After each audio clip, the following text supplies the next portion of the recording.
ভগবান ও তার অবতার তত্ত্ব হৃদয়ঙ্গম করা সাধারণ জীবের কি কথা, ভগবানের কৃপা ব্যতীত ব্রহ্মাদির পক্ষেও দুর্লভ। যদিও ভগবানের আবির্ভাবের কারণ অতি গোপনীয়, তথাপি শ্রীমদ্ ভাগবত ও শ্রীমদ্ ভগবদ্গীতা অনুসারে ধর্ম সংস্থাপন ও সাধুদের পরিত্রাণের এবং যুগধর্ম প্রচারের জন্যই ভগবান যুগে যুগে আবির্ভূত হয়ে থাকেন। তাই কলিযুগের যুগধর্ম হরিনাম সংকীর্তন প্রবর্তন করার জন্য ব্রজেন্দ্রনন্দন শ্রীকৃষ্ণ স্বয়ং শ্রী চৈতন্য মহাপ্রভু রূপে শ্রী জগন্নাথ মিশ্রের গৃহে সচিমাতার গর্ভসিন্ধু থেকে 1407 শতাব্দের অর্থাৎ ইংরেজি 1486 সালের ফেব্রুয়ারি মাসে ফাল্গুনী পূর্ণিমার অপরাহ্নে পশ্চিমবাংলার নবদ্বীপ ধামের শ্রী মায়াপুর নামক স্থানে আবির্ভূত হন। যে সমস্ত স্থানে গঙ্গা প্রবাহিত হয়নি এবং যে সমস্ত কুলে কোনোদিন হরিনাম কীর্তন হয়নি, সেই সমস্ত স্থান ও কুলকে পবিত্র করার জন্য মহাপ্রভু তার আবির্ভাবের পূর্বেই অনেক ভক্তকে প্রেরণ করেন। শ্রী গৌরহরির আবির্ভাবের পর সেই সমস্ত ভক্তগণ গঙ্গা তীরে বসবাস ও বিদ্যা অর্জন করার লালসায় একে একে নবদ্বীপে এসে বসবাস করতে লাগলেন।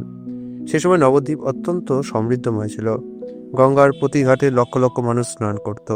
সরস্বতী ও লক্ষ্মীর বরের প্রভাবে নবদ্বীপবাসীরা জড়বিদ্যা রস ও সুখে সম্পদে মুগ্ধ হয়ে গেছিল। মুষ্টিমেয় কয়েকজন বৈষ্ণব ছাড়া সকলেই ছিল কৃষ্ণ বইয়ের মুখ। তারা মঙ্গলচণ্ডী, বিশ্বহরি, বাসুলি, মনসা প্রভৃতি দেবদেবীর পূজাকে এই ধর্মকর্ম বলে মনে করত। ফুলি বিবাহ, পুত্রকন্যার বিবাহে বহু অর্থ ব্যয় করে আমোদ প্রমোদ করত।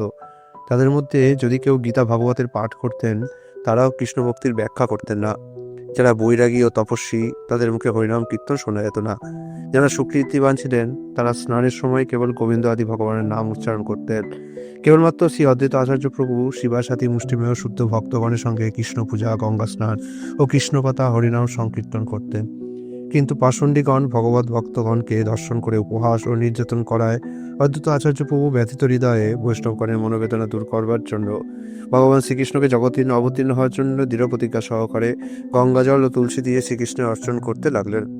গৌরহরির আবির্ভাবের পূর্বে 1395 শতাব্দে মাঘী শুক্লা ত্রয়োদশীতে রাঢ় দেশের অর্থাৎ বীরভূম জেলার অন্তর্গত একচক্রা নামক গ্রামে শ্রী হারাই পণ্ডিতের ঔরসে তার পত্নী শ্রী পদ্মাবতী দেবীর গর্ভসিন্ধুতে শ্রী বলদেব নিত্যানন্দ প্রভুরূপে আবির্ভূত হলেন। তারপর অদ্বৈত আচার্য আহানের স্বয়ংস্বরূপ ভগবান গৌরহরি নবদ্বীপে শ্রী সচিমাতা শ্রী জগন্নাথ মিশ্রের হৃদয়ে অধিষ্ঠিত হলেন।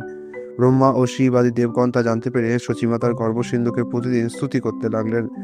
এইভাবে ফাল্গুনী পূর্ণিমায় চন্দ্রগ্রহণ উচ্ছলে শ্রীকৃষ্ণ সংকীর্তনের সঙ্গে শ্রী সচিমাতার গর্ভসিন্ধু থেকে শ্রী গৌরচন্দ্র উদিত হলেন।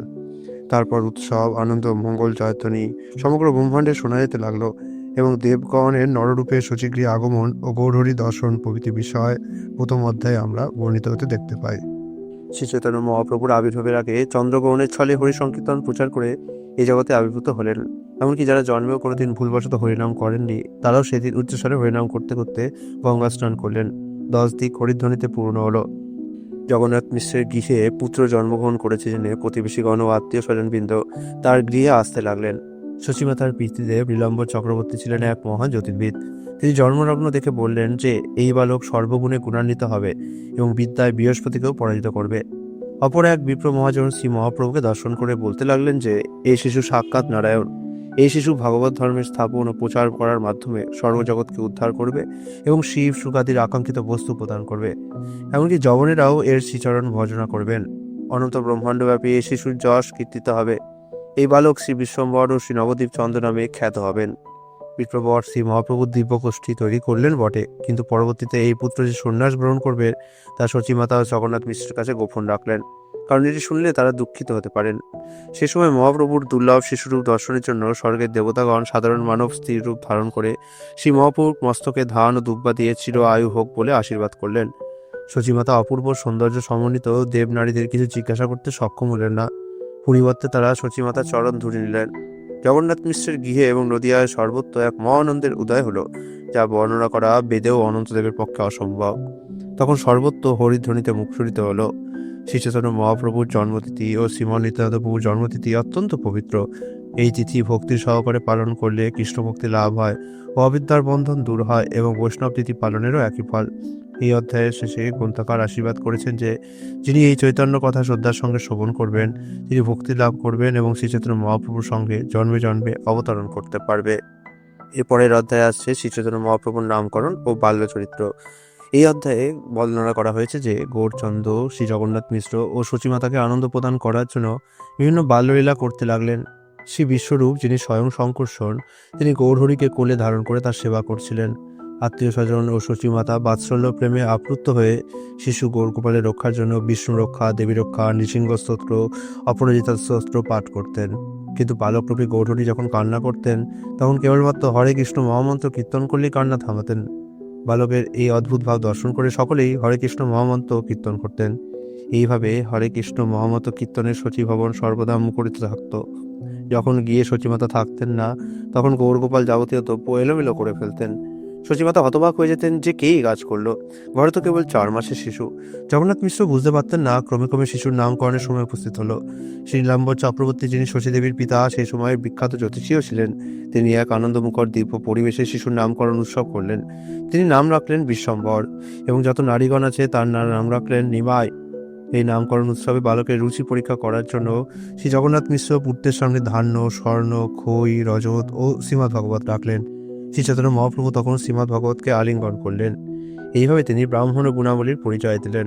ক্রমে ক্রমে নিমাই হামাগুড়ি দিতে লাগলেন। সকলেই তার লীলায় মোহিত হতে লাগলো। একদিন উঠানে এক বিষধর সাপকে দর্শন করে নিমাই তার সঙ্গে কিছুক্ষণ খেলা করলেন, এবং শেষে সেই সাপ কুণ্ডলিকার হলে তার উপর তিনি শয়ন করে স্বেচ্ছায় লীলা স্থাপন করলেন। সাপের থেকে নিমাইয়ের বিপদ হতে পারে এই আশায় সকলে কান্না করতে থাকলে সাপটি চলে গেল। এই ঘটনা দর্শন করে শচীমাতা ও জগন্নাথ মিশ্র নিমাইকে মহাপুরুষ রূপে চিন্তা করতে লাগলেন। হরিনাম শুনতে পেরে নিমাই নিত্য ধুলায় গড়াগড়ি দিতেন। সকল নারীগণ সকাল হলেই হরিনাম করতেন। তার অপরূপ সৌন্দর্যে মুগ্ধ হয়ে পরিচিত অপরিচিত সকলে তাকে খই, সন্দেশ ও কলা দিতেন।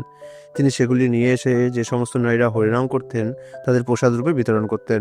কখনো প্রতিবেশীদের ঘরে দুধ বা অন্ন দ্রব্যাদি নষ্ট করার লীলা করতেন। একদিন 2 চোর তার শরীরে অলংকার চুরি করার জন্য তাকে তুলে নিয়ে যায়। বিষ্ণু মায়ায় মোহিত হয়ে পুনরায় শচীভবনে তারা রেখে যায়। প্রভুর মুখে চোরের অপহরণ বৃত্তান্ত শ্রবণ করেও জগন্নাথ মিশ্র সহ উপস্থিত ব্যক্তিরা প্রভুর মায়ায় প্রভু লীলা বুঝতে পারতেন না।